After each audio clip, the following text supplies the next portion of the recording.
তা পিঁপড়ের নামে আল্লাহ একটা সূরা দিয়েছেন, আর এই সূরাতে আল্লাহ সুলাইমান নবী আর রানী বিলকিসের আলোচনা করেছেন। কোন নবী? এই সূরাটায় আমার আল্লাহ রানী বিলকিস আর সুলাইমান নবীর আলোচনা করেছেন। সে তো খুব দুরন্ত ঘটনা। হুদহুদ পাখির মাধ্যমে সুলাইমান নবী যখন রানী বিলকিসের সাম্রাজ্যের খবর পেলেন। কোন পাখি? পাখিরাও সুলাইমান নবীর সৈনিক ছিল, আর পাখিদের উনি বাদশা ছিলেন। পাখির ভাষা উনি বুঝতে পারতেন। সুবহানাল্লাহ। আরেকটু মন খুলে বলুন। কোনদিন সুলাইমান নবী এটা নিয়ে অহংকার করেনি যে আমি না পাখির ভাষা বুঝতে পারি। আমাদের ধ্বংস আমরা ডেকে এনেছি তো অহংকার জায়গা দিয়ে ভিতরে, একটু কিছু হলেই বুকে বাড়ি দেয়, আমি অমুক।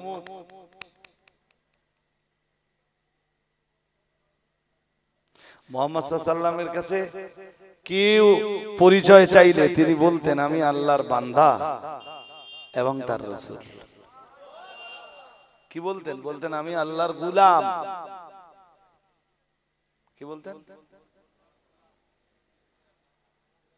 বশিরহাট পীর সাহেবকে বললাম নাম লেখার আগে লিখতেন আহকারুল ইবাদ মুহাম্মদ রুহুল আমিন। আল্লাহর বান্দাদিগের ভিতরে, আল্লাহর গোলামদের ভিতরে আমি সব চাইতে নগণ্য এক গোলাম, মুহাম্মদ রুহুল আমিন।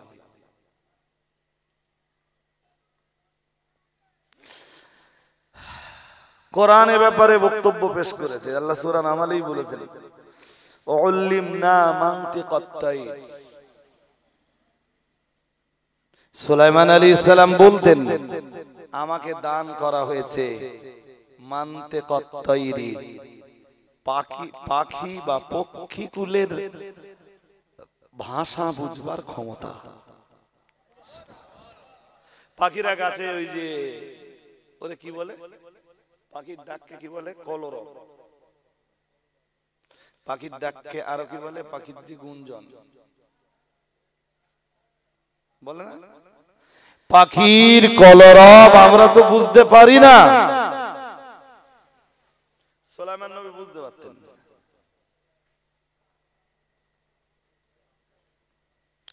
হুদহুদ পাখি যখন নবী সুলাইমান আলাইহিস সালামকে রানী বিলকিসের বিশাল সাম্রাজ্যের খবর দিল,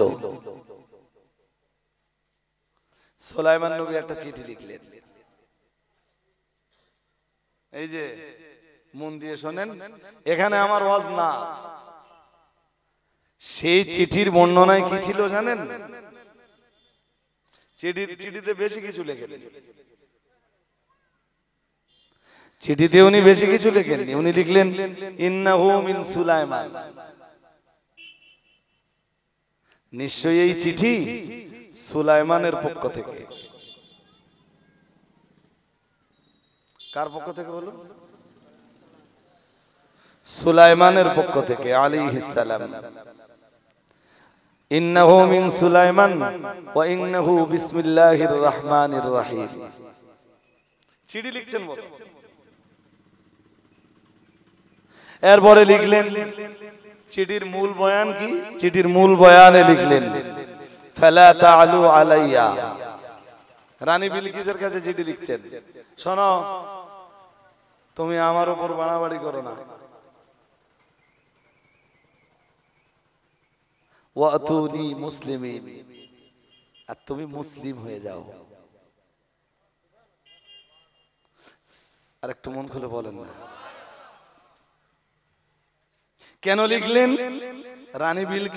রানী বিলকিস এবং রানী বিলকিসের সাম্রাজ্যের অধিবাসী যারা হুদহুদ পাখি এসে খবর দিয়েছিল অজাতুহা ওয়া কওমাহা, হুদুদ পাখি এসে খবর দিচ্ছে সুলাইমান নবীকে, বলছে রানী বিলকিস আর রানী বিলকিসের সাম্রাজ্যের লোকেরা ইয়াসজুদুনা লিশ-শামস, তারা সাজদা করে সূর্যকে। কিসের সাজদা? তাহলে তারা আল্লাহ পূজারী নয়, তারা সূর্য পূজারী। এই জন্য সুলাইমান আলাইহিস সালাম চিঠির বর্ণনায় এত কথা না লিখে একদম শর্টকাট চিঠি লিখলেন, বললেন ফালা তাআলু আলাইয়া, বাড়াবাড়ি করো না, ফল ভালো হবে না। ওয়াতুনি মুসলিমিন, তুমি মুসলিম হয়ে যাও। আরেকটু মন খুলে চিঠিটাও পাঠিয়ে দিলেন হুদুদ পাখির মাধ্যমে। কার মাধ্যমে? আমি তো ইতিহাস বলছি না, আমি একটা কথা বোঝানোর জন্য আমি এত কথা বলছি। হুদুদ পাখি রানী বিলকিসের দরবারে চিঠিটা পৌঁছে দিল। আরে ভাই, পাখির জন্য তো খুব সহজ। দরবার যদি বন্ধও থাকে, ঘরে উপরের দিকে যে ভেন্টিলেটর থাকে, ওতে যা জায়গা আছে পাখি ঢুকে যাবে না? হ্যাঁ না, কিছু বলে মানুষ ঢুকতে পারবে? ধরুন অফিস বন্ধ, নবান্ন বন্ধ, তা আপনার ফিরে আসতে হবে যে। কিন্তু একটা পাখির মাধ্যমে যদি মমতা ব্যানার্জির কাছে চিঠি পাঠিয়ে দেওয়া হয়, এটা আরো সহজ। হুদুদ পাখি জি একদম রানী বিলকিস যে দপ্তরে বসে, যে চেয়ারটায় বসে, চেয়ারের সামনে যে চিঠিটা রেখে দিল, একদম টেবিলের উপরে চেয়ারের সামনে চিঠি রেখে দিল, যাতে রানী বিলকিস দপ্তরে এসে বসলেই সবের আগে চিঠিটা নজরে পড়ে। তা চিঠিটা নজরে পড়ে গেল, দেখে চিঠিতে লেখা আছে ইন্নাহু মিন সুলাইমানা ওয়া ইন্নাহু বিসমিল্লাহির রহমানির রহিম ফালা তা'লু আলাইয়া ওয়াতুনি মুসলিমিন।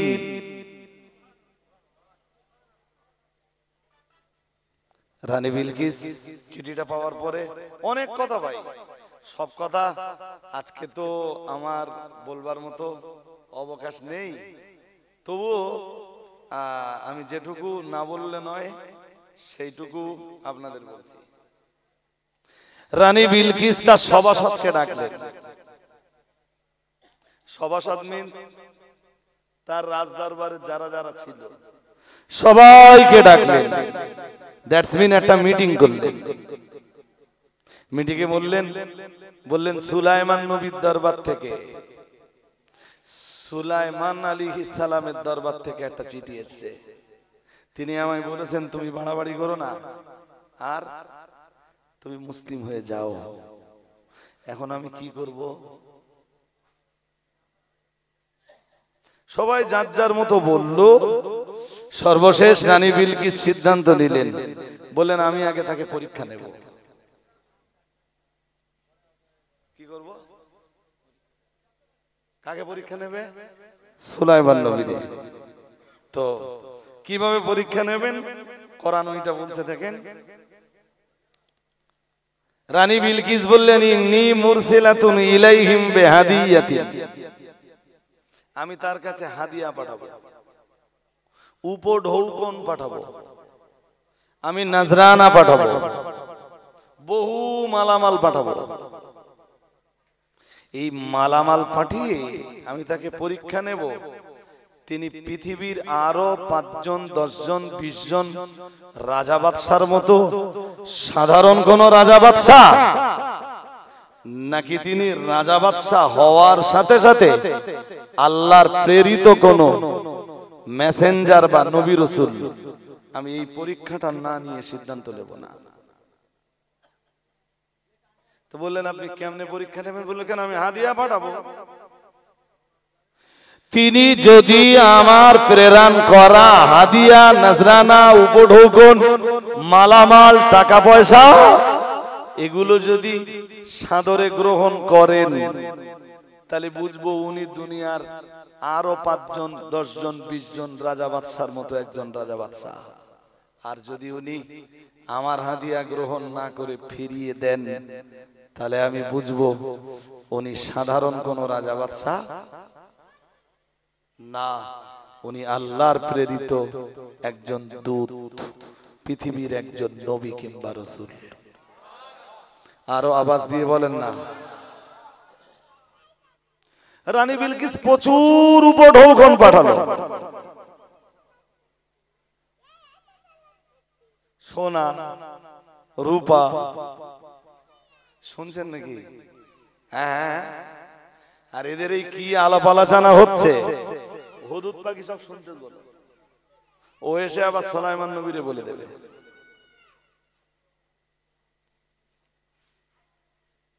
সুলাইমান নবীর কাছে বার্তা পাঠিয়ে দিলে হুদুদ পাখি। সুলাইমান নবী বললেন, রানী বিলকিস সোনা রূপা পাঠিয়ে আমায় পরীক্ষা নেবে।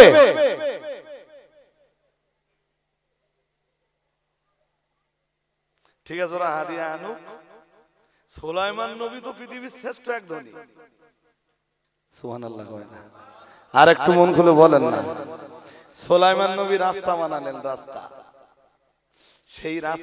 সেই রাস্তাটা উনি বানালেন, বেশ কিছুটা অংশ বানালেন সোনা রূপা দিয়ে। বললেন, যারা হাদিয়া নিয়ে আসবে আমারে তো সোনা রূপা হাদিয়া দেবে, ওরা আসবার সময় যেন এই রাস্তাটা ব্যবহার করে। আর ওরা এই স্বর্ণ আর রৌপ্যের ইটগুলো দেখে, গোল্ডেন আর সিলভারের তৈরি করা এই ইটগুলো দেখে ওরা যেন এইটা ভাবে যে আমরা পাকামো করতে এসেছি কোন জায়গায়। আমার কথা বুঝতে পারেন? আমরা কাঠ ধর্মারে পাকামি মারতে এসেছি। যার সাম্রাজ্যে, যার রাজদরবারে ঢুকবার রাস্তাটা সোনা দিয়ে বাঁধানো, তার দরবারে সোনার উপঢৌকন নিয়ে পাকামি মারতে এসেছি আমরা। ওরা ঠিক সুলাইমান নবীর তৈরি করা ওই রাস্তা দিয়ে ঢুকে পড়ল বিশাল হাদিয়া নিয়ে। কিন্তু যখন রাস্তা দেখলো সোনার ইট রূপোর ইট দিয়ে বাঁধানো, ওদেরই খুব সংকোচ হচ্ছিল। ওরা ভাবছিল যে আমরা কার সাথে আড্ডা দিয়েছি। এরপরে দেখেন কোরআন কি বলে। আল্লাহ পাকের কোরআন জানিয়েছে সূরা নামলের 36 নম্বর আয়াতে আমার আল্লাহ জানিয়েছেন, ফালাম্মা জা সুলাইমানা, ওরা যখন সুলাইমান নবীর দরবারে চলে এলো, ক্বালা আতুমিদুনানি বিমালিন ফামা আতানি আল্লাহু খায়রুম মিম্মা আতাকুম বাল আনতুম বিহাদিয়াতিকুম তাফরাহুন।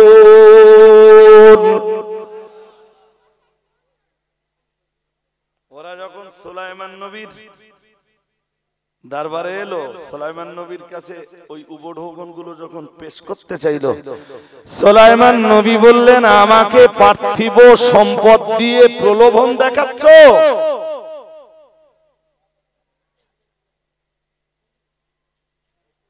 আমার লোভ দেখাচ্ছ? আচ্ছা, আমার কাছে আসলে নিতুম না? হ্যাঁ না কিছু বল। আমাদের কাছে এলে আমরা নিতুম না? খিচুড়িটাই এমন লোক আজ দুবার নেই। হ্যাঁ না কিছু বলেন। খিচুড়ির প্যাকেট এমন লোক আছে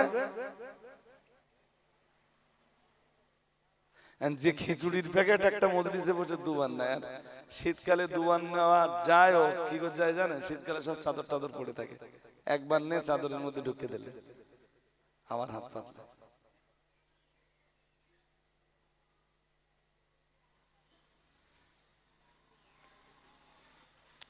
আল্লাহ পাকের নবী সুলাইমান আলাইহিস সালাম বললেন, তোমাদের রানী বিলকিস আমার জন্য উপঢৌকন পাঠিয়েছেন, আমার জন্য নজরানা পাঠিয়েছেন, আমার জন্য হাদিয়া পাঠিয়েছেন।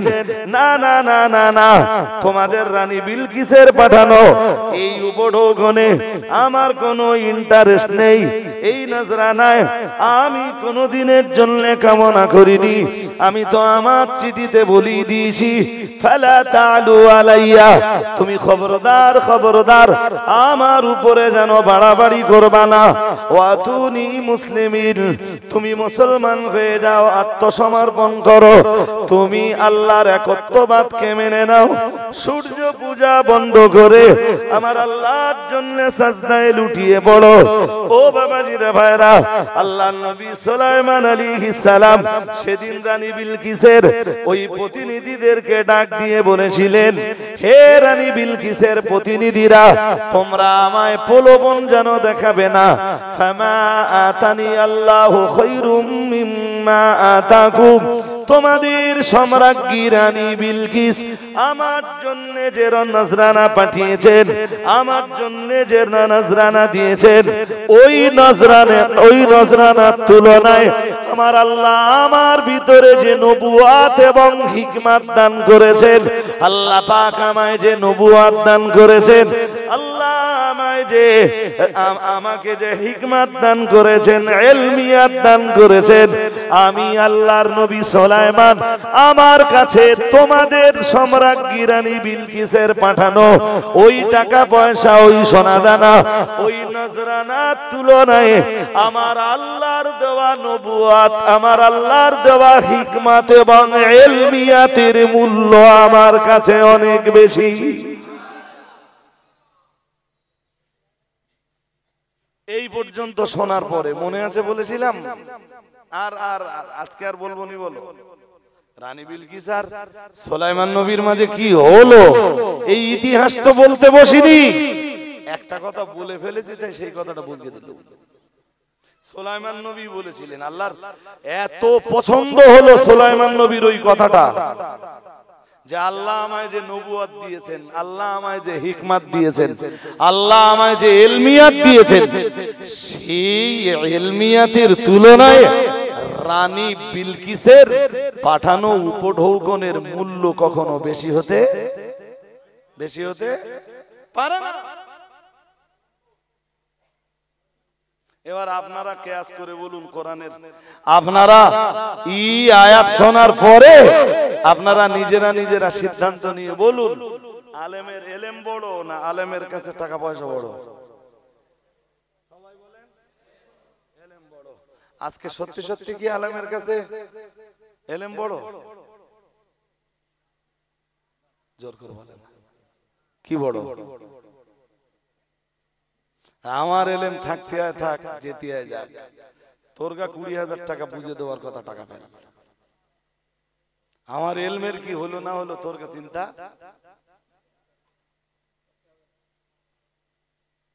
এই জন্যই তো 1,500 বছর আগে ফিরাটির এই জায়গাটা প্রতি বছর আসি কেন জানেন? আপনাদের এখানে কিছু না হলেও ওয়াজ করে মানসিক তৃপ্তিটা পায়। ওয়াজ বোঝার মতো যে পাঠ, সেই পাঠ আপনাদের ভিতরে আছে, আলহামদুলিল্লাহ বলেন। আর যতবার আসি কোরআন হাদিসের বয়ান ছাড়া তো করি না। আরে কোরআন হাদিস না, কোরআন হাদিসের বয়ান আপনারা খুব ভালো নিতে পারেন। এই কারণেই 1,500 বছর আগে, আজ থেকে ধরুন 1400 বছরের বেশি হয়ে গেল, একটা হাদিসে এসছে হযরত ওমর একদিন কাবে আহবারকে ডাকলেন। কাবে আহবার একজন বিরাট পণ্ডিত মানুষ, ভীষণ পণ্ডিত মানুষ। কাবে আহবারকে ডেকে বললেন, কাবে আহবার খুব মন দিয়ে শুনুন, মানার বাবুল ইলম, আলেম কারা?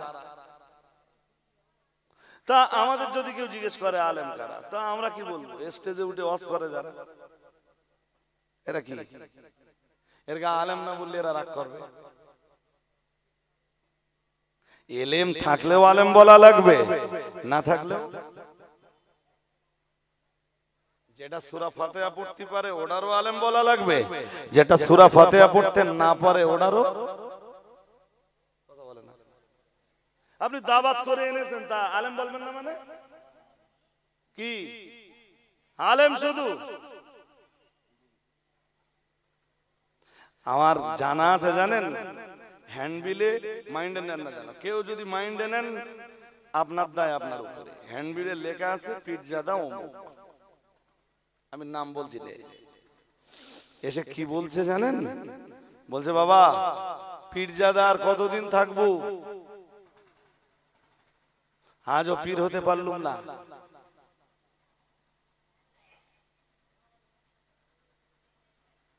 পীরত্ব তো আল্লাহর দান, এটা অস্বীকার করার কোনো জায়গা নেই।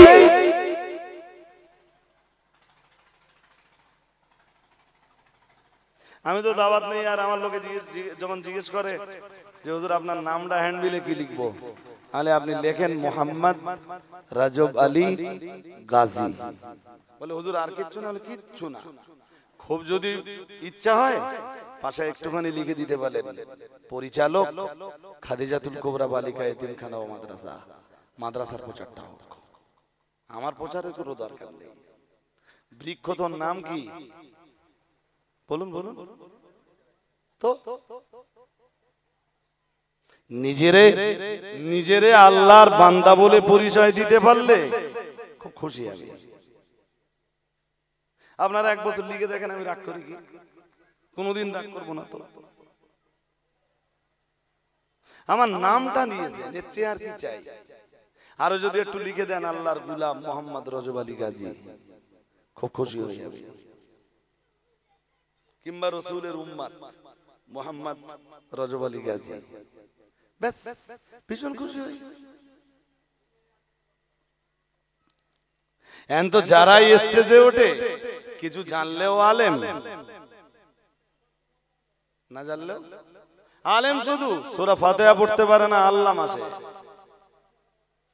হ্যান্ডবিলে লিখে দেওয়া হয় আল্লামা অমুক। আল্লামা মানে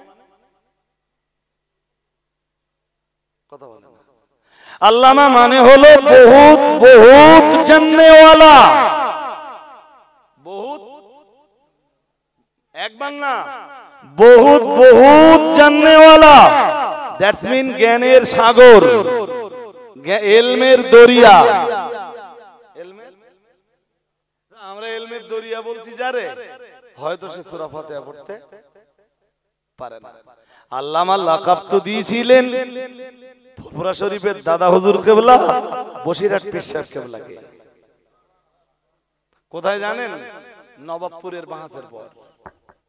হুগলি জেলার ওই যে শিয়াখালা থেকে আপনারা বামে ঢুকে ফুরফুরায় ঢুকছেন, শিয়াখালা শিয়াখালা, আরে হ্যাঁ না বলবেন তো, এত দেরি করলে তো দেরি হয়ে যাবে। আর আমার পরে কে আছে?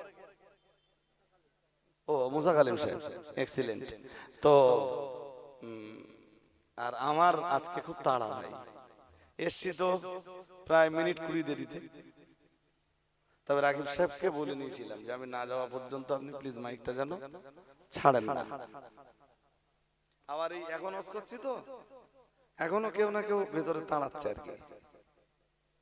বাট 12টার পরে আমি আর স্টেজে থাকতে পারবো না, এই জন্য সময়টা মোটে আপনারা লস করবেন না, তাড়াতাড়ি জবাব দিতে হবে। শিয়াখালা বাজার থেকে আমরা বামে ঢুকে যাচ্ছি, শিয়াখালা মার্কেটের ঠিক আগের মার্কেটটা, শিয়াখালা মার্কেটের ঠিক আগের মার্কেটটার নাম মশার। নাম কি? নাম কি? মশার। মশার থেকে বামে ঢুকে গেলে হ্যাঁ ভিতরে অনেকগুলো গ্রাম পড়ে, তার ভিতরের একটা গ্রামের নাম নবাবপুর। কি নাম বলুন? নবাবপুর। এই নবাবপুরে তখন আহলে হাদিসদের বসবাস। সেই আহলে হাদিসদের বিরুদ্ধে বাহাসের চ্যালেঞ্জ গ্রহণ করলেন সিলসিলার পক্ষে, হানাফি মাযহাবের পক্ষে ফুরফুরা শরীফের মুজাদ্দিদুজ জামান কুতুবুল আলাম আমিরুশ শরিয়াত আলা হযরত দাদা হুজুর কিবলা রাহমাতুল্লাহ আলাইহি। এবং জয়ও হলো ফুরফুরা শরীফের দাদা হুজুর কিবলার। 3 দিন ধরে বাস হলো নবাবপুরে। এখনো দেখবেন বসিরহাট হুজুরের যত কিতাব আছে তার ভিতরে একটা বই আছে নবাবপুরের বাস। পড়েছেন কি কোনোদিন? বই পড়তে হবে না আপনাদের, সারা জীবন শুনে যান, এতে ধর্ম অনেক মজবুত হবে। পড়াতে পারলাম না মুসলিম সমাজকে, পড়ার আঙিনায় মুসলিম সমাজকে হাজির করাতে পারলাম না। কনফিউশন তো আপনাদের থাকবেই। রজব আলী সাহেব যা বলে যাবে, আর একজন এসে যখন রজব আলী সাহেবের বক্তব্যের এগেনস্টে বক্তৃতা দেবে, তখন আপনার কনফিউশন থাকবেই, মেনে চলবো কোনটা। যেদিন বই পড়া শুরু করবেন সেদিন আর এই কনফিউশনটা থাকবে না। আরে বাবা, বইতে যার বক্তব্যের সাথে মিল দেখবেন তার বক্তব্য নিবেন, কিতাবের সাথে যার বক্তব্য না মিলবে তার কথা আপনি নিবেন। সহজ কথা, এটা সহজ কথা না ভুল কথা? আরে এটা কি কঠিন কথা? দাদা হুজুর কেবলার ওসিয়াতনামা পড়ুন, পড়ে পড়ে দেখুন যে কোন আলেমের বক্তৃতার সঙ্গে দাদা হুজুরের ওসিয়াতনামা মিলে যায়। যার বক্তব্য মিলে যাবে তারে মানবো, যার বক্তব্য না মিলবে, এটা সহজ রাস্তা। জনগণ শুধু বলে বলে হুজুর আপনারা এক একজন এসে এক এক রকম বলে যাচ্ছেন, তা কোনটা মানবো? তুমি যখন বই পড়ার জায়গায় আসবা না, তাহলে কনফিউশনে ভোগো তুমি।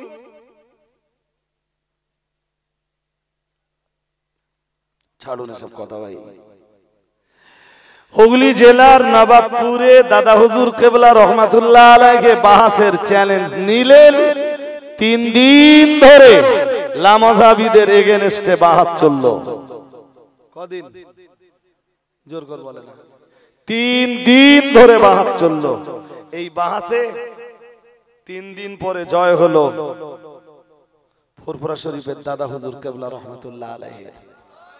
জয় হলো সিলসিলায় ফুরফুরা শরীফের মতাদর্শের, জয় হলো হানাফি মাযহাবের, জয় হলো বসিরহাটের বড় মাওলানা সাহেবের।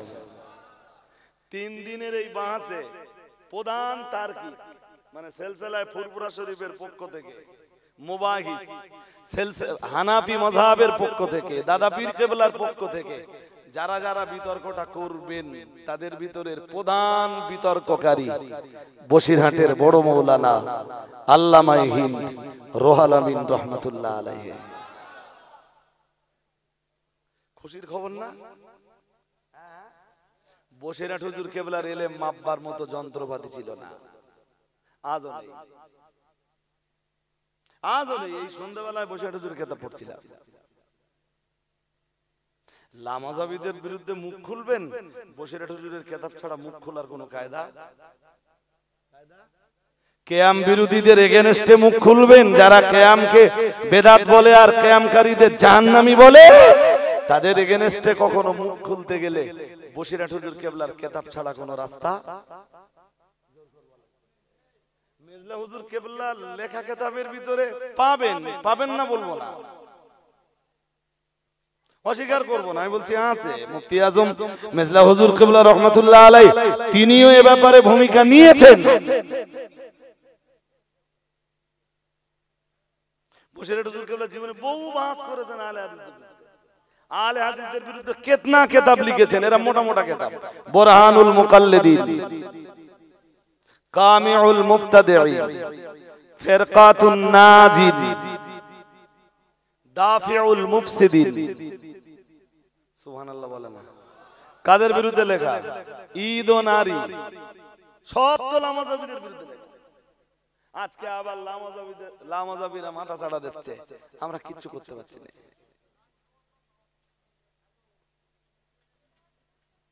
এই যে এলাকা এলাকা দেখছেন না কিছু কিছু ঢুকে গেছে, এই যে এখানে না, এই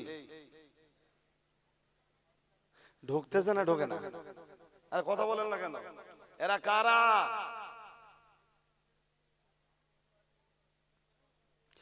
তিন দিন ধরে আল্লামা হিন্দ রুহুল আমিন রাহমাতুল্লাহ আলাইহি বাহাস করলেন।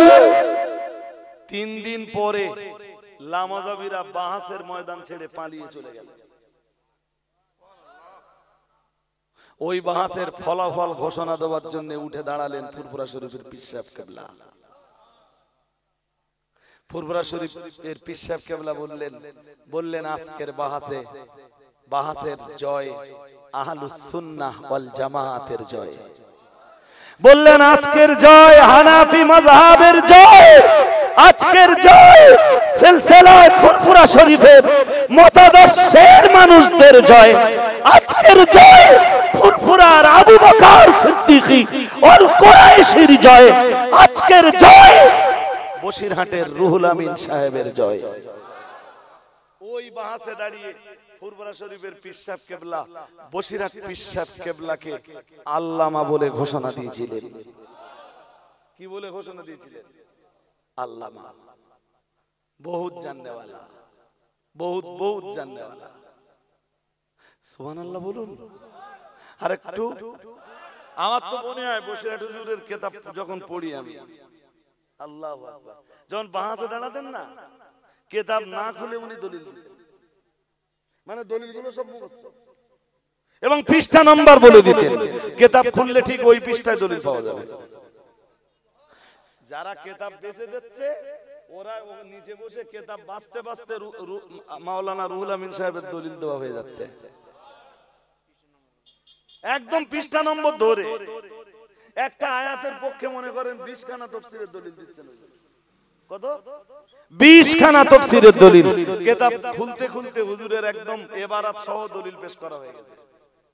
হুজুর শুধু কিতাবটা যখন খুলে দেওয়া হচ্ছে, হুজুর বললেন এখানে আছে এই তাফসীরের এত খণ্ডের, তাফসীরে কাবীরের এত খণ্ডের এত পৃষ্ঠায়। ওরা কিতাবটা খুলে দিলে এই সেই পৃষ্ঠাটা হুজুর রেখে দিলেন। আর একটা তাফসীর নিলেন, নিয়ে বললেন এটা তাফসীর রুহুল বায়ান।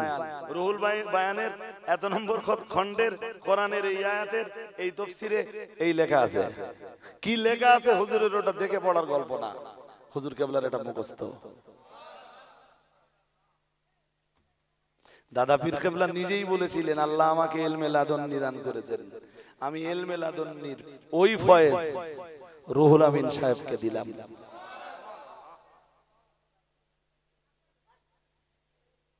আজকে তো বসিরহাট হুজুরের স্মৃতিচারণের জলসা না, আমি বলছি কেন। এখন আলেম মানে কি? যেটা স্টেজে উঠবে সেটা কি আলেম। চলুন আলেম কাকে বলে হাদিস থেকে দেখে নেই, তাহলে কনফিউশনটা খুঁজে যাবে।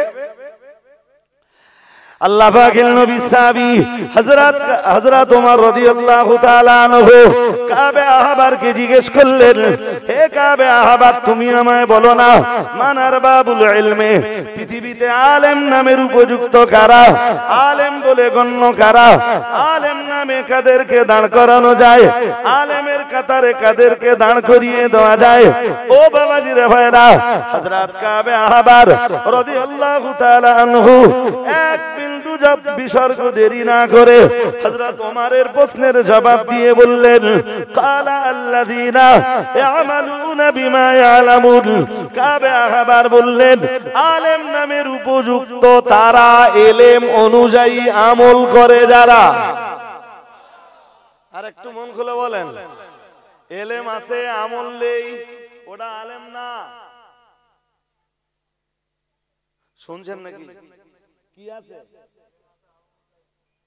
ইলম আছে আমল নেই ওর নাম আলেম না। আরবিতে কথা বলতে পারে ওটাও আলেম না। যে কোনো আরবি কিতাব দিলে গড়গড় করে পড়তে পারে বুঝতে পারে ওটাও আলেম না। হাদিসের ভাষায় আলেম তিনি যিনি ইলম অর্জন করেছেন আর ইলম দিয়ে নিজের জীবনটা সুন্দর করে সাজাতে পেরেছেন, তিনি আলেম। আপনি তার কাছে যখন যাবেন না, তার চেহারা দেখলেই আপনার আখিরাতের কথা মনে হবে। আলেম তো দুনিয়া মুখী হয় না, আলেম দুনিয়া কামি হয় না, আলেম হয় আখিরাত মুখী। আর একটু মন করে বলতেছেন না কেন? আপনি ইমাম গাজ্জালী রাহমাতুল্লাহ আলাইহির লেখা ইহইয়া উলুমুদ্দিন নামীয় কিতাবটা পড়ে দেখেন। ওখানে আলেম তালিম মুতাআল্লিমের যে বর্ণনা ইহইয়া উলুমুদ্দিনে আপনি বাংলাটা পড়ে দেখেন, ইমাম গাজ্জালীও লিখেছেন। এই যারা খুব বেশি টাকা টাকা টাকা টাকা টাকা করে না, ইমাম গাজ্জালী এদেরকে কি বলেছে জানেন?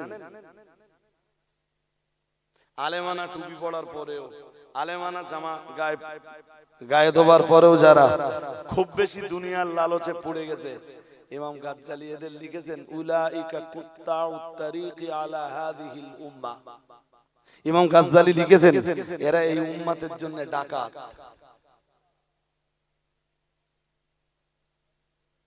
কে লিখেছেন?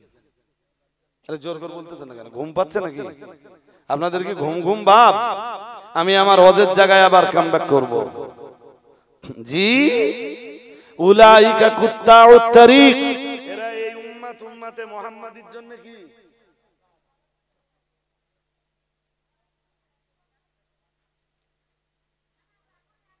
আপনি যদি বলেন হুজুর আপনি কোথায় পেয়েছেন, আমি বলছি ইহয়া উলুমউদ্দিন কিতাবে আছে, আপনি বাংলাটা পড়ে নেবেন,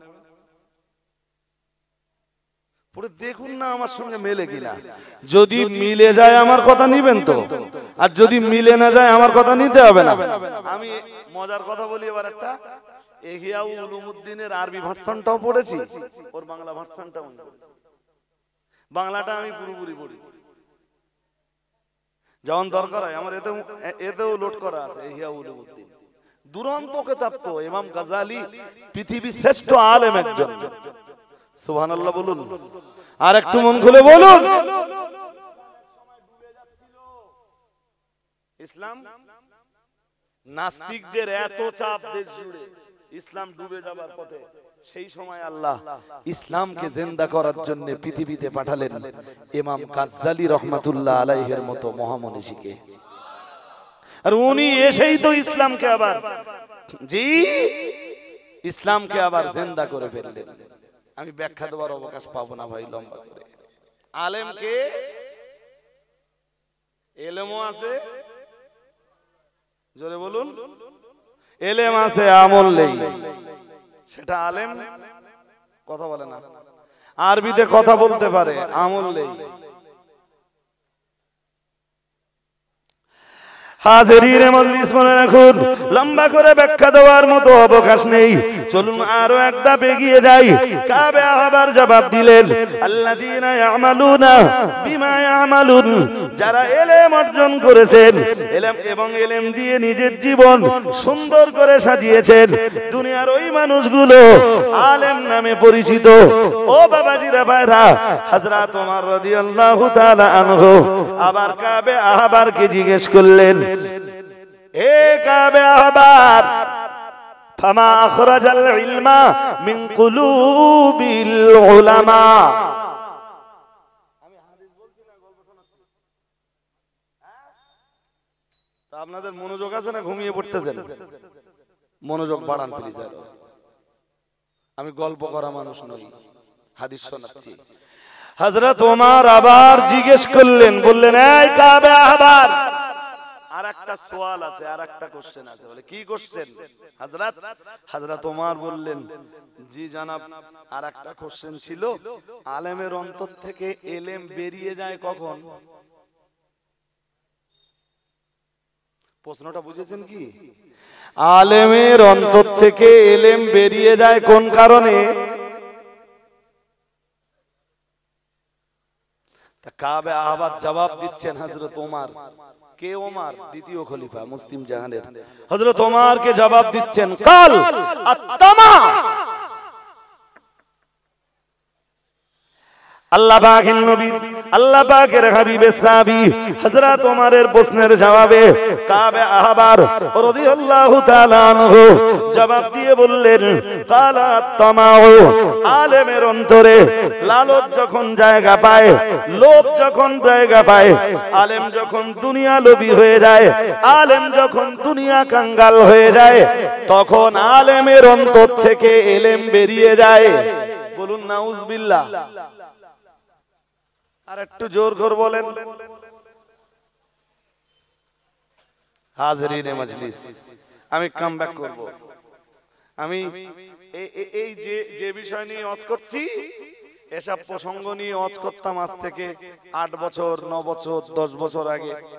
আমার বক্তব্যের রেকর্ডগুলো খুলে দেখবেন, আমার প্রচুর ওয়াজ রয়েছে এসব প্রসঙ্গে।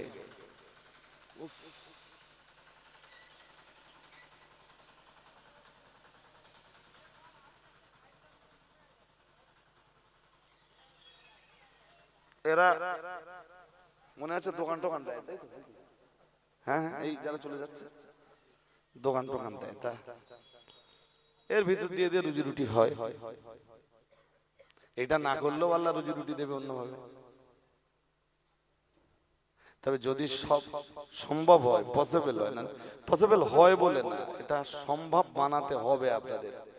দোকান ফোকান আর জলসা জুলুসকে কেন্দ্র করে বসতে দেন না।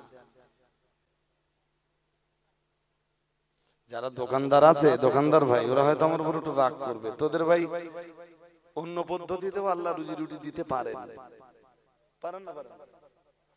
কিন্তু ইসলামের জলসার যে ঐতিহ্য, এই ঐতিহ্যটা একদম পুরো ধ্বংস হয়ে যাচ্ছে। চলুন এই পর্যন্তই, মানে অশেষ না, আলেমের পরিচয় এই পর্যন্তই, বাকিটা আপনাদের ভাবতে হবে। যে লোভী লোকের কবলে পড়বো না পড়বো না। আপনার যদি মনে হয় যে দুনিয়া লোভী লোকেরাই আপনাকে আখেরাত দেখাতে পারবে, তাহলে আমার আর কিছু বলার নেই। আমি যদি বিরাট ভাবে দুনিয়া লোভী হই, তা আমার এই ভাইরে আমি কি করে আখেরাতের রাস্তা দেখাই?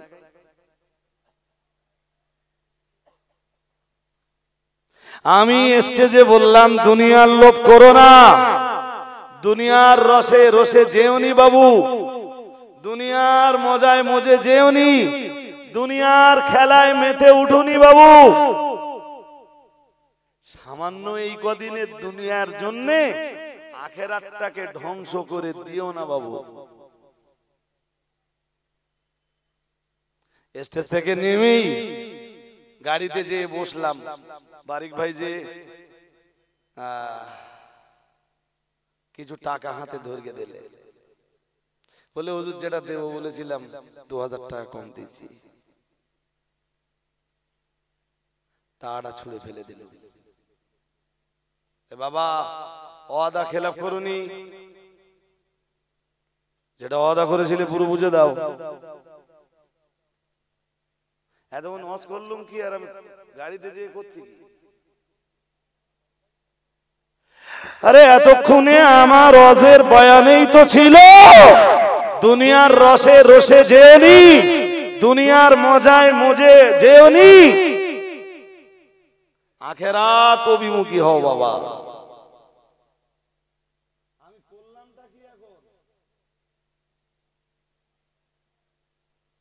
আমার মজলিসে যে শ্রোতাগুলো বসলো, এরা কেমনে আখেরাত পেতে পারে?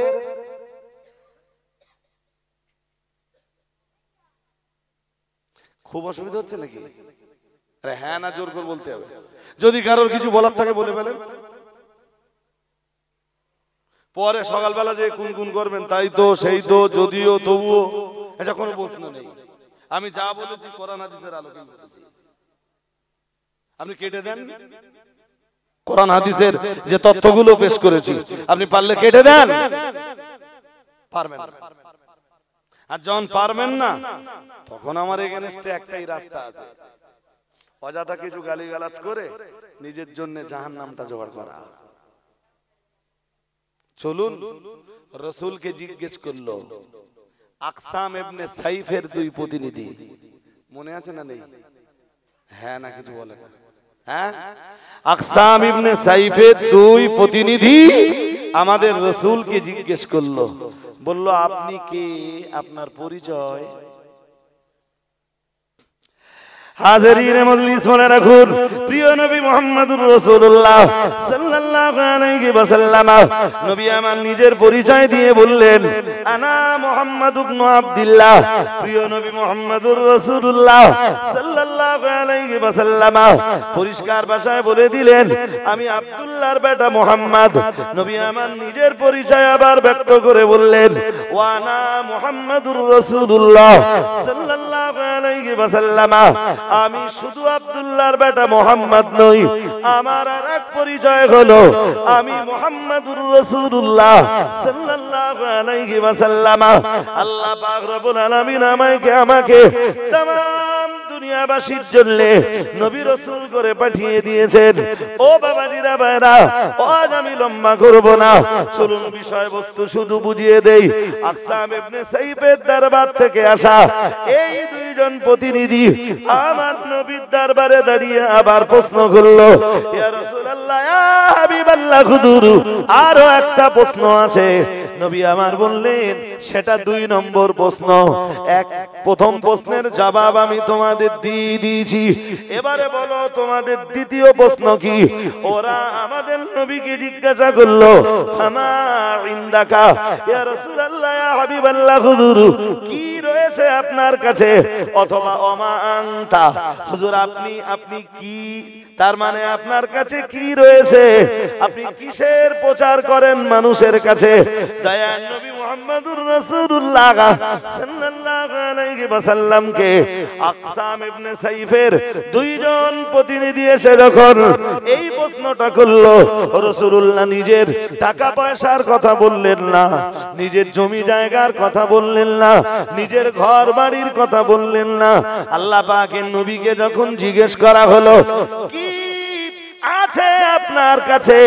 দয়ার নবী মুহাম্মদুর রাসূলুল্লাহ সাল্লাল্লাহু আলাইহি ওয়াসাল্লাম এক বিন্দু বিসর্গ দেরি না করে নবী আমার বললেন, আমার কাছে আল্লাহ তাআলা, আল্লাহ পাকের কোরআনুল কারীম বিদ্যমান।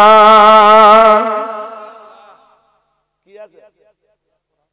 এর চেয়ে বড় কিছু হতে পারে? আর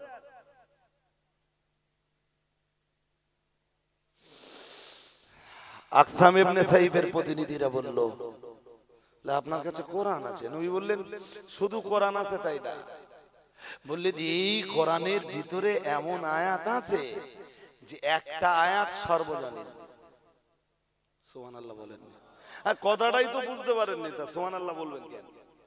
বললেন এই কোরআনের ভিতরে এমন এমন আয়াত আছে, একটা আয়াত সার্বজনীন, তামাম পৃথিবীর মানুষের ভালো হওয়ার জন্য কোরআনের একটা আয়াত যথেষ্ট। এমন আয়াত ওই কোরআন, অল ওয়ার্ল্ডের মানুষ ভালো হয়ে যাবে কোরআনের একটা আয়াত ফলো করলে। ওরা বলল, তামাম পৃথিবীর মানুষের ভালো হওয়ার জন্য আপনার কাছে যে কোরআন আছে, এই কোরআনের একটা বাক্য যথেষ্ট, একটা সেন্টেন্স যথেষ্ট, একটা আয়াত যথেষ্ট, একটা কালাম যথেষ্ট, একটা জুমলা যথেষ্ট। রাসূল বললেন, ইয়েস, যথেষ্ট। আল্লাহু আকবার, আল্লাহু আকবার, লা ইলাহা ইল্লাল্লাহ, আল্লাহু আকবার, আল্লাহু আকবার, ওয়ালিল্লাহিল হামদ। হতভাগ্য আমরা, কোরআনটা নিজের ভিতরে জায়গা দিতে পারলাম না। কি আছে তোমার কাছে? তোমার টাকা আছে? আর কি আছে? তাহলে আমি 5 বিঘে জলঘরের মালিক, তাহলে আর কি আছে? তাহলে আমার বাবার ইট ভাটা আছে, তাহলে আর কি? তেতালা বাড়ি আছে, তাহলে আরো অনেক কিছু আছে, বাড়ি সোনা দানা এটা সেটা আছে, অনেক কিছু, ব্যাংক ব্যালেন্স আছে। এইটা মুসলমানের পরিচয় না। মুসলমানের পরিচয় হবে, কি আছে তোমার কাছে? কোরআন আছে। সুবহানাল্লাহ বলেন না? আর একটু মন খুলে বলুন, মুসলমান কি পরিচয় দেবে? জোর করে বলে না, কি আছে? কোরআন আছে। সেই কথাটা বুক ঠুকে বলবার মতো সাহসিকতা আমাদের নেই। প্রিয় নবী মুহাম্মদুর রাসূলুল্লাহ সাল্লাল্লাহু আলাইহি ওয়াসাল্লাম আকসাম ইবনে সাইফের ওই 2 জন প্রতিনিধিকে লক্ষ্য করে বললেন, এই কোরআনের ভিতরে আমার আল্লাহ এমন আয়াত দিয়েছেন, একটা আয়াত তামাম দুনিয়ার মানুষের হেদায়েতের জন্য যথেষ্ট, তামাম দুনিয়ার মানুষের জন্য আল্লাহর রহমত পাওয়ার ক্ষেত্রে যথেষ্ট, তামাম দুনিয়ার মানুষের জান্নাতে যাবার খুশখবরি হিসাবে, সুসংবাদ হিসাবে যথেষ্ট। ও বাবাজিরা ভাইরা, আকসাম ইবনে সাইফের গোত্রের ওই দুইজন প্রতিনিধি যেন বলল, ইয়া রাসূলুল্লাহ, ইয়া হাবিবাল্লাহ, হুজুর ওই রকম একটা আয়াত কি আপনি আমাদের পড়ে শোনাবেন? দয়ার নবী মুহাম্মদুর রাসূলুল্লাহ সাল্লাল্লাহু আলাইহি ওয়াসাল্লাম নবী আমার এক বিন্দু বিসর্গ দেরি না করে সূরা নাহলের 90 নম্বর আয়াতটা পড়ে ফেললেন। নবী আমার পড়লেন, ইন্নাল্লাহা ইয়া'মুরু বিল আদলি ওয়াল ইহসানি ওয়া ইতা'i যিল কুরবা ওয়া ইয়ানহা আনিল ফাহশাই ওয়াল মুনকারি ওয়াল বাগি ইয়া'iদুকুম লাআল্লাকুম তাযাক্কারুন। পড়ুন আল্লাহু আকবার। প্রিয় নবী মুহাম্মদুর রাসূলুল্লাহ সাল্লাল্লাহু আলাইহি ওয়াসাল্লাম নবী আমার যখন সূরা নাহলের 90 নম্বর আয়াতটা শুনিয়ে দিলেন, ও বাবাজিরা ভাইরা, আকসাম ইবনে সাইফের গোত্রের ওই দুইজন প্রতিনিধি আশ্চর্য হয়ে যাচ্ছিল। তাম পৃথিবীর মানুষ ভালো হয়ে যাবার জন্য কোরআনেরই একটা আয়াত যথেষ্ট। ঠিক আছে ইয়া রাসূলুল্লাহ, ইয়া হাবিবাল্লাহ, হুজুর আমরা কোরআনের এই একটা আয়াত নিয়ে আমাদের গোত্রের নেতা আকসাম ইবনে সাইফের কাছে ফিরে গেলাম। হুজুর এই আয়াতটা আমরা তাকে শুনিয়ে দেব। ও বাবাজিরা ভাইরা, ওরা দুইজন চলতে চলতে চলতে চলতে নিজেদের গোত্রে ফিরে এলো। আকসাম ইবনে সাইফের দরবারে দাঁড়িয়ে গেল।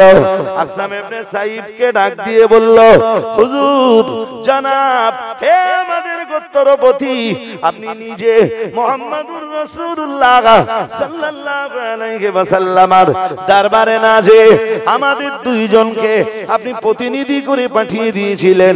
আমরা নবীর দরবারে গেছিলাম, যে দুটো প্রশ্ন আপনি করতে বলেছিলেন জনাব, আমরা ওই দুটো প্রশ্নই করলাম। প্রথম প্রশ্নটা আমরা করলাম, কে আপনি? উনি জবাব দিলেন, আনা মুহাম্মদ ইবনে আবদুল্লাহ, আমি হলাম মুহাম্মদ, আমি মুহাম্মদ সাল্লাল্লাহু আলাইহি ওয়াসাল্লাম, আমি হলাম হযরত আব্দুল্লাহর বেটা। এরপরে তিনি পরিচয় দিলেন, আনা মুহাম্মদুর রাসূলুল্লাহ সাল্লাল্লাহু আলাইহি ওয়াসাল্লাম, আর আমি হলাম तमाम পৃথিবীবাসীর জন্য আল্লাহ পাকের একজন প্রেরিত মেসেঞ্জার। ও বাবাজিরা ভাইরা, আকসাম ইবনে সাইফ বললেন, দ্বিতীয় প্রশ্নটা কেন করলে না? জি জনাব, দ্বিতীয় প্রশ্ন। আকসাম ইবনে সাইফের প্রতিনিধিরা বললেন, জনাব আপনার চাহিদা অনুযায়ী আমরা দ্বিতীয় প্রশ্নটা ওনাকে করলাম। ওনাকে বললাম, ওমা ইনদাকা, আপনার কাছে কি আছে? উনি বললেন, আমার কাছে আল্লাহ তাআলা আল্লাহ পাকের কোরআনুল কারীম বিদ্যমান, আর এই কোরআনের ভিতরে এমন এমন আয়াত আছে, একটা আয়াত तमाम দুনিয়ার মানুষের ভালো হয়ে যাবার জন্য যথেষ্ট। ও বাবাজিরা ভাইরা, আকসাম ইবনে সাইফ বললেন, ওই আয়াতটা আমার দরবারে আনলে না কেন? জি জনাব, আয়াতটা ওনার কাছে শুনে নিয়েছি, আর ওই আয়াতটাই আপনার দরবারে এনে হাজির করেছি। কি যেন আয়াতটা উনি শুনিয়েছিলেন?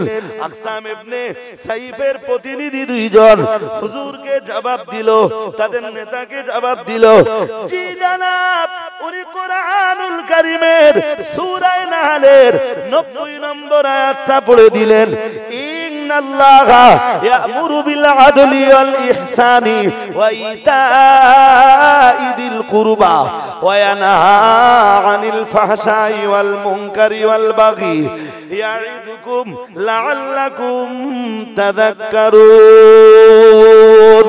পড়ুন আল্লাহু আকবার। আকসাম ইবনে সাইফ এই আয়াতটা শুনবার পরে বলল, আমি জীবনে অনেক কথা শুনেছি, কিন্তু এত সুন্দর কথা আজ অবধি কোনোদিন শুনিনি। মুহাম্মদুর রাসূলুল্লাহ সাল্লাল্লাহু আলাইহি ওয়াসাল্লাম যা প্রচার করেন, তার কাছে যে কেউ যদি বায়াত হয়ে যায় আর এই কোরআনের অনুসারী যদি হয়ে যায়, সূরা নাহলের 90 নম্বর আয়াতটা যদি কেউ অনুসরণ করে চলে, তার চরিত্র হবে উন্নত চরিত্র। আর চরিত্রের নোংরামি যেইগুলো রয়েছে, মানে চরিত্রের পাপ রাশি যেগুলো রয়েছে, সেগুলো সব এই আয়াতটা পালন করার কারণে ধুয়ে মুছে সাফ পরিষ্কার হয়ে যাবে। আকসাম ইবনে সাইব বললেন, এত সুন্দর আয়াত যিনি প্রচার করেন, আমি আকসাম ইবনে সাইব আর দেরি করব না, সেই মুহাম্মদুর রাসূলুল্লাহ সাল্লাল্লাহু আলাইহি ওয়াসাল্লামের দরবারে যে আমি কালেমা পড়ে মুসলমান হয়ে যাব।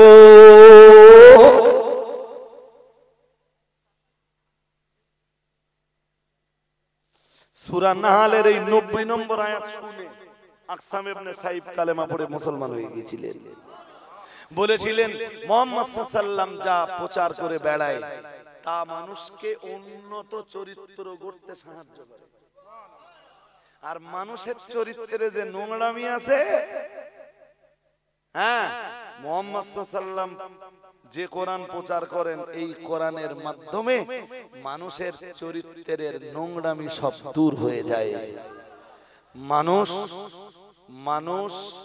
প্রকৃতপক্ষে মনুষ্যত্বের দরজাতে পৌঁছাতে পারে, মানুষকে প্রকৃত মানুষের কাতারে দাঁড় করিয়ে দিতে পারে কেবল আল্লাহর কোরআন। আর একটু মন খুলে বলেন, সেই কোরআন আজ আমাদের ঘরে, আমাদের চরিত্রে কি আছে? মদ, কি আছে?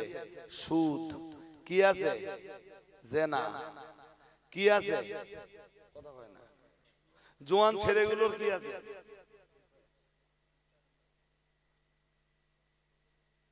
এই লজ্জা রাখবার মতো জায়গা নেই। পরের একটা মেয়ে মোটরসাইকেলের পিছনে তুলতে পারলি, মোটরসাইকেলের গতি 5G না 6G?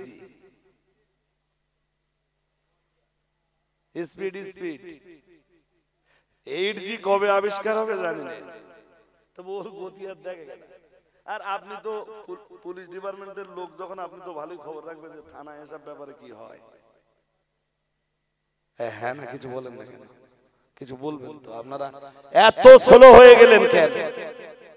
অস্ত আলহামদুলিল্লাহ ভালোই শুনেছেন। সেই কোরআন আপনার ঘরে, আমার ঘরে, আর আমাদের চরিত্র এত অনুন্নত। মদ না হলে রাত যায় না। ইস, বন্ধ করেন, আরো বেশি অসুবিধা হবে।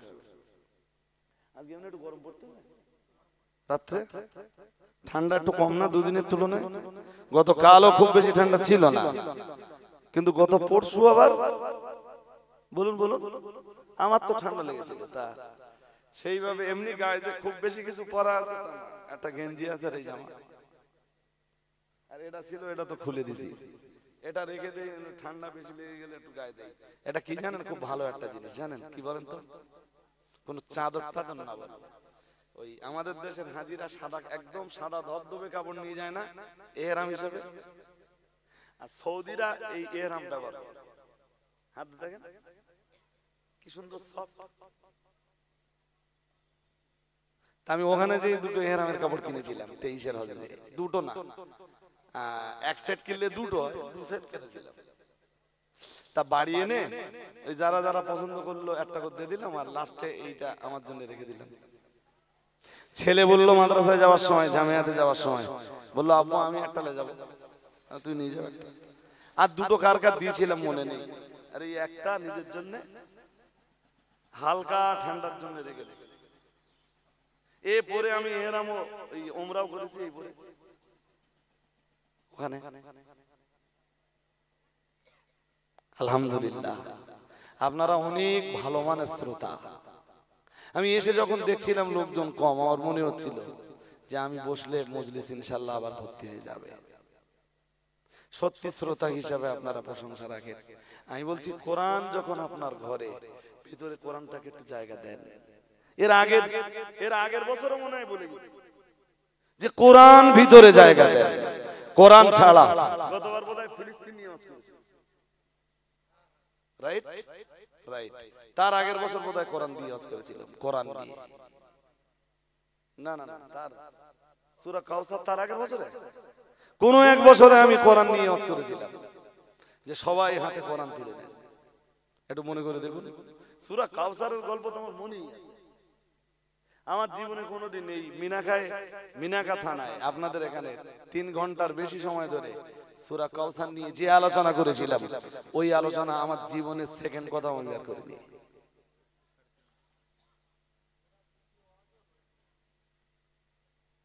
আরে ভাই, একদিন যে ওয়াজ হয়ে যায়, পরের দিন ওই ওয়াজ চেষ্টা করে আর করতে পারি না। ইচ্ছা কার? আমি তো মুখস্থ করে আসিনি। আপনারা যেমন শোনেন মানে তেমনি আল্লাহ মুখ দিয়ে জবান দিয়ে দুটো কথা বার করিয়ে নেন। ইচ্ছা কার? ইচ্ছা কার? যাক, মাই রিকোয়েস্ট, আমি পায়ে ধরে বলছি আপনাদের, যাদের হাতে কোরআন নেই, কোরআনটা হাতে তুলে নেন, কোরআনটা ভিতরে জায়গা দেন। কেউ যদি জিজ্ঞেস করে তোর কাছে কি আছে, আমার কাছে কিচ্ছু নেই, আমার কাছে আল্লাহর কোরআন আছে। কি আছে? কি আছে? যা টাকা পয়সা আপনার জীবনে আছে, এই টাকা পয়সা দিয়ে আপনি নাজাত পাবেন? জোর করে বলেন না, পাবেন? তা নাজাত পাবেন কি দিয়ে? এইজন্য কোরআনটা হাতে তুলে নেন প্লিজ। বলছি তো, এর আগেও এসে বলে গেছি, এবারও বলছি, পারলে সম্ভব হলে আমরা বারবার আসি, মডেলটা চালু করুন। মডেল চালু করুন। আপনারা কেন পিছিয়ে আছেন আমি জানি না। যদি মনে হয় আমাদের মডেল নেবেন না, তাহলে আমাদের অনুকরণ করে একটা মডেল তৈরি করেন আপনারা। আমি আপনার সাথে কোনোদিন ঝগড়া করব না, কোনোদিন আপনাকে বলবো না যে আমার মডেলটা আপনি নেন। কিন্তু আমি কষ্ট পাবো তখন আপনি যখন বলবেন রজব আলী সাহেব শাফি মাযহাবের, রজব আলী সাহেবের কাছ থেকে কোরআন শিখলে আমার ফুরফুরা সিলসিলা বাঁচবে না। ঠিক আছে, এতেও আমার কষ্ট নেই, বাট আমার কষ্ট কোন জায়গায়? আমারে আপনি শাফি মাযহাবের তকমা দেবেন, আমাকে আপনি সিলসিলা বিরোধী বলে তকমা দেবেন, এরপরে যেখানে আপনার সিলসিলা আছে সেখানে যেও আপনি কোরআনটা শিখবেন না, এটা হতে পারে না। আমি কি বোঝাতে পারছি? আমারে আপনি 1000 বার শাফি মাযহাবের বলে আমার কাছ থেকে কোরআন শিখতে হবে না আপনার। যদি মনে হয় রজব আলী সাহেব সিলসিলায় ফুরফুরা শরীফের মতাদর্শের বিরোধী, আমার কাছে কোরআন আপনাকে নিতে হবে না। যেখানে গেলে মনে হয় যে এরা ফুরফুরা, আপনি সেখান থেকে একটু কোরআনটা নেন, তাহলে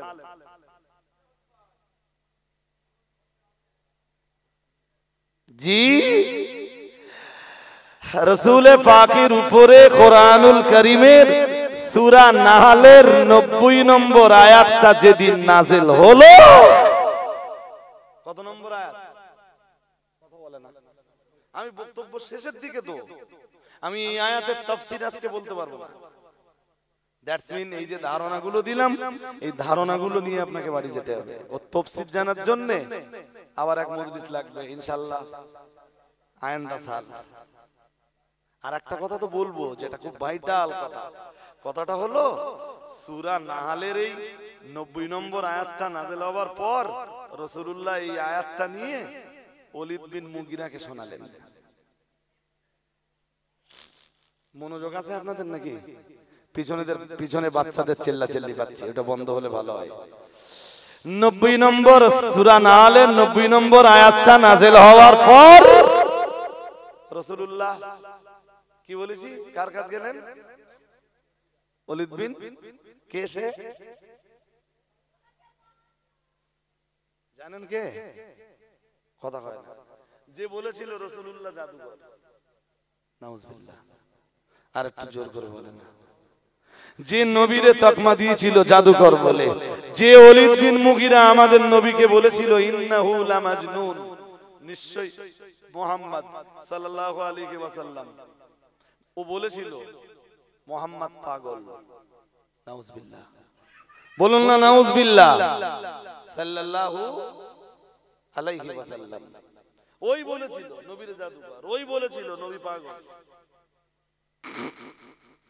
নবীর উপরে সূরা নাহলের 14 পারার সূরা নাহলের 90 নম্বর আয়াতটা যেদিন নাযিল হলো, নবীজি সোজা যে ওলীদ বিন মুগিরাকে আয়াতটা শোনালেন।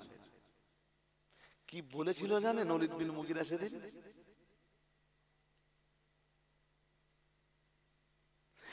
ওলীদ বিন মুগিরা রাসূলকে পাগল বলার কারণে আল্লাহ কোরআনের আয়াত নাযিল করে ওলীদ বিন মুগিরাকে বলল, আল্লাহ বললেন উতুল্লিম বাদা যালিকা জানিম, আল্লাহ বললেন সে তো জারস সন্তান। কি সন্তান? কে বললেন? আল্লাহ। আজও কোরআনে তার রেকর্ড আছে, সূরা কালাম খুলুন, সূরা নূন, নুনুল কলামি ওয়া মা ইয়াসতুরুন মা আনতা বিনি'মাতি রাব্বিকা বিমাজনুন। এই সূরাটা পড়তে পড়তে যাচ্ছেন তো, ফালা তুতি'ল মুকাযযিবিন ওয়াদ্দু লাউ তুদহিনু ফায়ুদহিনুন ওয়া লা তুতি' কুল্লা হাল্লাফিম মাহিন হাম্মাযিম মাশশাইম বিনামিম মান্না'ইল লিল খায়রি মু'তাদিন আথিম উতুল্লিম বা'দা যালিকা জানিম আন কানা যা মালিন ওয়া বানিন। ওই যে বললো মুতুল্লিম বাদা যালিকা জানিম আন কানা যা মালিন ওয়া বানিন। সবগুলো আয়াত নাযিল হচ্ছে ওলীদ বিন মুগীরার বিরুদ্ধে, নবীকে পাগল বলবার কারণে। কথা শুনছেন নাকি? সূরা নাহলের 90 নম্বর আয়াত যেই নাযিল হলো, রাসূলুল্লাহ ওলীদ বিন মুগীরার সামনে যেয়ে দাঁড়ালেন, দাঁড়িয়ে ওলীদ বিন মুগীরাকে আয়াতটা শোনালেন। কি? আল্লাহ পাকের নবী ওলীদ বিন মুগীরারে ডাক দিয়ে বললেন, হে ওলীদ বিন মুগীরা, আল্লাহ পাক আজ আমার উপরে কোরআনুল কারীমের এক আয়াত নাযিল করেছেন। ওই আয়াতটা খুবই সুন্দর, ওই আয়াতটা এত সুন্দর, तमाम দুনিয়ার মানুষের হেদায়েতের জন্য, ভালো রাস্তা ধারণের জন্য একটা আয়াতই যথেষ্ট। ও বাবাজিরা ভাইরা, ওলীদ বিন মুগীরা বলল, কোন সে আয়াত? নবী আমার পড়া শুরু করলেন, বিসমিল্লাহির রহমানির রহিম, ইন্নাল্লাহা ইয়া'মুরু বিল আদলি ওয়াল ইহসানি ওয়া ইতা'i যিল কুরবা ওয়া ইয়ানহা আনিল ফাহশাই ওয়াল মুনকারি ওয়াল বাগি ইয়া'iদুকুম লা'আল্লাকুম তাযাক্কারুন। পড়ুন আল্লাহু আকবার। আমাদের নবী যেই নাই আয়াতটা পড়া শেষ করলেন, যে ওলীদ বিন মুগীরা আমাদের নবীরে পাগল বলেছিল, যে ওলীদ বিন মুগীরা আমাদের নবীরে জাদুকর জাদুকর বলে আখ্যা দিয়েছিল, সেই ওলীদ বিন মুগীরা সূরা নাহলের 90 নম্বর আয়াতটা শোনার পরে বলেছিল, আল্লাহি ইন্না লাহু লাহালাওয়াতুন ওয়া ইন্না আলাইহি লাতালাওয়াতুন ওয়া ইন্না আসলাহু লামুরিকুন ওয়া আ'লাহু লামুসমিরুন ওয়া মা হুয়া বিকাউলি বাশার। আর একটু মন খুলে বলেন, এত বড় শয়তানে এই আয়াত শুনে কি বলেছিল জানেন? বলেছিল, পরিষ্কার বলেছিল, আল্লাহ, আমি আল্লাহর কসম করে বলছি। আল্লাহ, আপনি জিজ্ঞাসা পারেন, হুজুর আল্লাহর কসম খাচ্ছে কেন? ওরা তো আল্লাহ মানতো না। আল্লাহ মানতো তো, ওরা বলতো আল্লাহ একজন না বহু। আমার কথা বুঝতে পারেননি? ওরা কি বলতো? আমরা কি বলি? কুল হু আল্লাহু আহাদ। ওরা কি বলতো? আল্লাহ একজন না বহুজন। হ্যাঁ, তাই ওলীদ বিন মুগীরা কসম করে বলল, আল্লাহ ইন্না লাহু লাহালাওয়াতুন, বলল এর ভিতরে রয়েছে মধুরতা, এর ভিতরে রয়েছে মাধুর্যতা। ওয়া ইন্না আলাইহি লাতালাওয়াতুন, বলল শুধু মাধুর্যতা নয়, এর ভিতরেই রয়েছে ঔজ্জ্বলতা, রৌনক। সুবহানাল্লাহ। এরপরে বলল ওয়া ইন্না আসলাহু লামুরিকুন, বলল এর এই কোরআনের আয়াতের যে মূল, এর মূল থেকে একদিন শাখা প্রশাখা গজাবে, আর সেই শাখা প্রশাখার প্রত্যেকটা মাথায় মাথায় এর একদিন ফল গজাবে। শেষ কথাটা ওলীদ বিন মুগীরা বলেছিল, ওমা হুয়া বিকাউলি বাশার, আর এটা কোনো মানুষের কথা নয়। আর একটু মন খুলে বলুন, আমি আপনাদের উদ্বুদ্ধ করছি,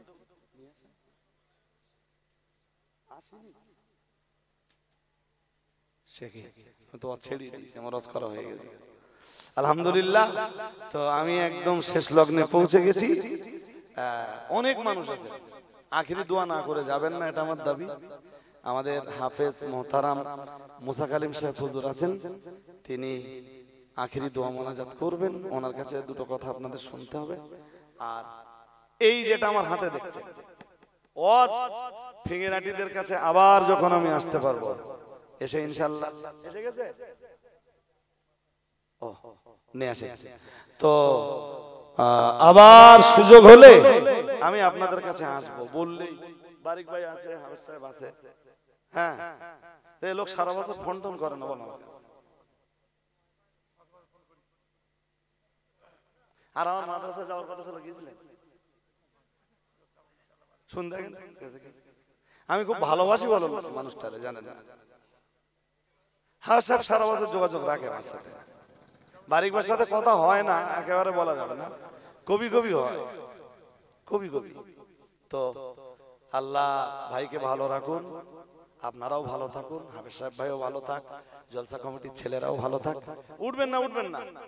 এইটা খাদিজা মাদ্রাসার বাৎসরিক পত্রিকা আত্মার গীত, বছরে একবার করে বার করি। এতে আমার একটা লেখা আছে, মুফতি সাহেবের লেখা আছে, মাদ্রাসার মুহাদ্দিস মুফাসসিরদের লেখা আছে, অনেক জনে মিলে একটা পত্রিকা, মাদ্রাসার মেয়েদের লেখা আছে। পত্রিকাটা 50 টাকা করে বিক্রি করি। 50টা টাকা যদি থাকে, আমার গাড়ি বলো একদম সেই মেন রাস্তায়, যদি থাকে 4, 6, 8, 10, 12, 14, 16, ওই 15-16টা পত্রিকা আছে।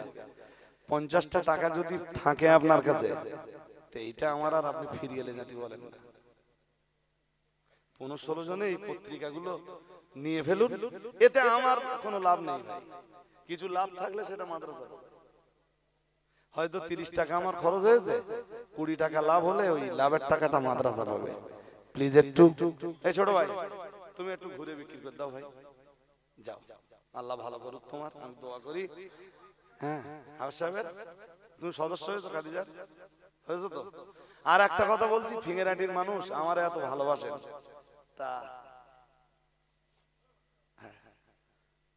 আমি তো বক্তব্য ক্লোজ করেই দিয়েছি। তো সদস্য বলো হাফেজ সাহেব খুব বেশি বাড়াতে পারেনি।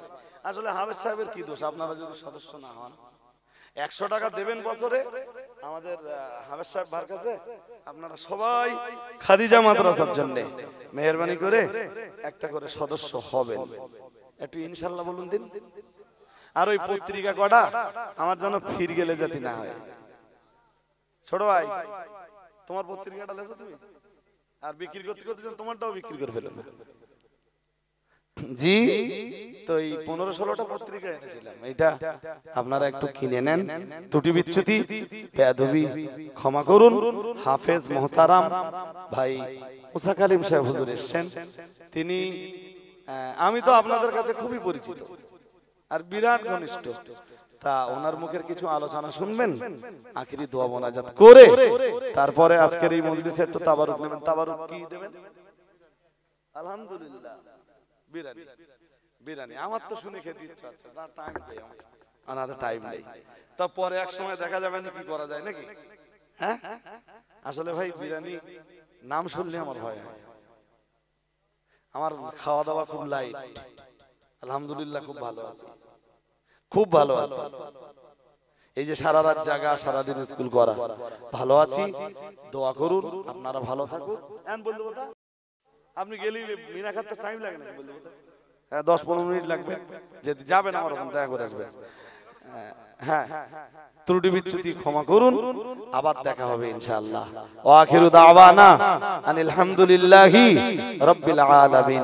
দুরূদ শরীফ। আল্লাহুম্মা সাল্লি আলা, উঠবেন না, উঠবেন না প্লিজ। যদি উঠতেই হয় অন্তত 5-7টা মিনিট একটু বসুন। সব বিক্রি করতেছো তোমার? তা আমি যে ভাইটা আমার সঙ্গে যাচ্ছে না, আমাকে বাইকে করে দিয়ে আসবে, ওই ভাইটাকে দিয়ে আমি পত্রিকা পাঠিয়ে দিচ্ছি। যদি আপনাদের লাগে, তো যাদের লাগবে আপনারা একটুখানি ওয়েট করুন, হয়তো 5 মিনিট 7 মিনিট লাগবে ফিরে আসতে। পরে এরা পয়সা পৌঁছে দেবে, বা হাফেজ সাহেব ফোন পেতে পয়সা পেতে দেবে। আপনারা এখনো যাদের পত্রিকা লাগবে মেহেরবানি করে পত্রিকা নেবেন, অসুবিধা নেই, একটু ধৈর্য ধরে বসুন। দুরূদ শরীফ। আল্লাহুম্মা সাল্লি আলা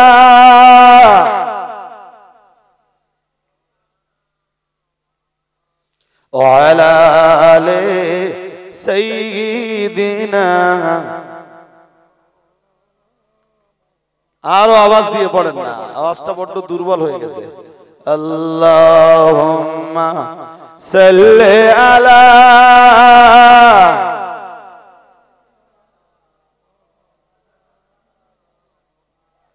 ওয়া আলা আলি সাইয়্যিদিনা।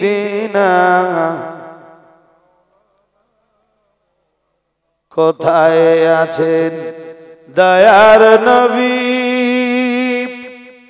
আমাদেরকে ছাড়িয়া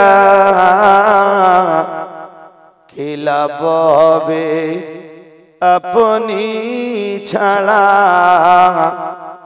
এই ধরাতে বাঁচিয়া। আল্লাহুম্মা সাল্লি আলা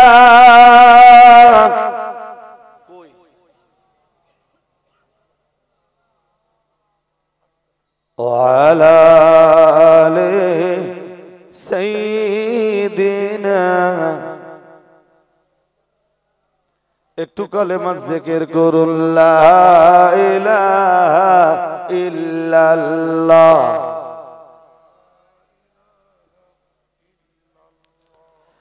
লা ইলাহা ইল্লাল্লাহ।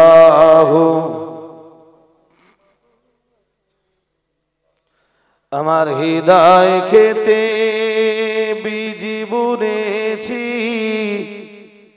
আল্লাহ নামের দানা,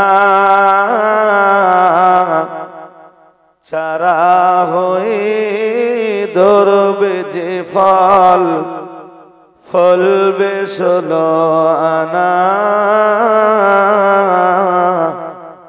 আমার হৃদয় খেতে বীজ বুনেছি আল্লাহ নামের দানা, লা ইলাহা ইল্লাল্লাহ।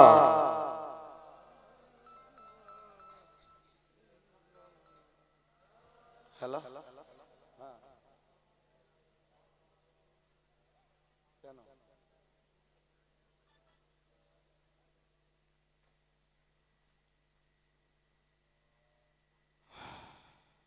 হাজারিনে মজলিস, তো আমি বক্তব্যের প্রাসঙ্গিকতা আল্লাহ করব না। কেউ নেই সালাম পড়ার মতো?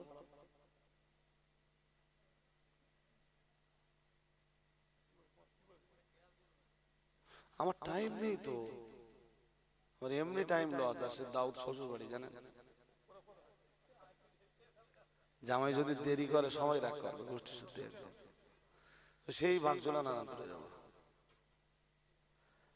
একদম শেষ লগ্নে এসে আপনাদের সবার কাছে আমার মানবিক দাবি, তিন ঈমানের উপরে প্রতিষ্ঠিত থাকুন।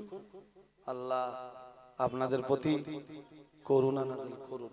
দরুদ শরীফ। আল্লাহুম্মা, কারোর একটা কেরাত পড়তে দেন, কেউ আসলে একটু দাঁড়িয়ে সালাম পড়ুন। وعلى آل سيدنا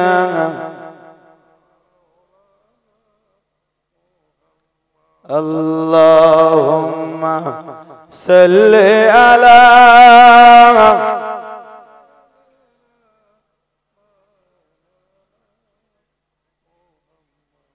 وعلى آل سيدنا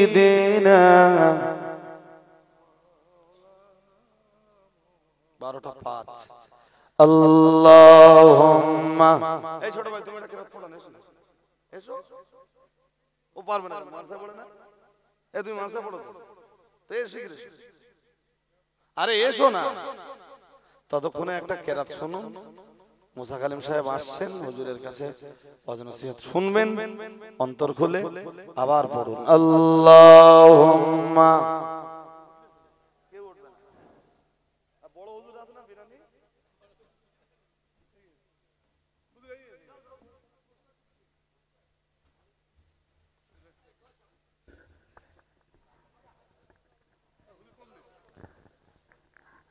আসসালামু আলাইকুম ওয়া রাহমাতুল্লাহি ওয়া বারাকাতুহু।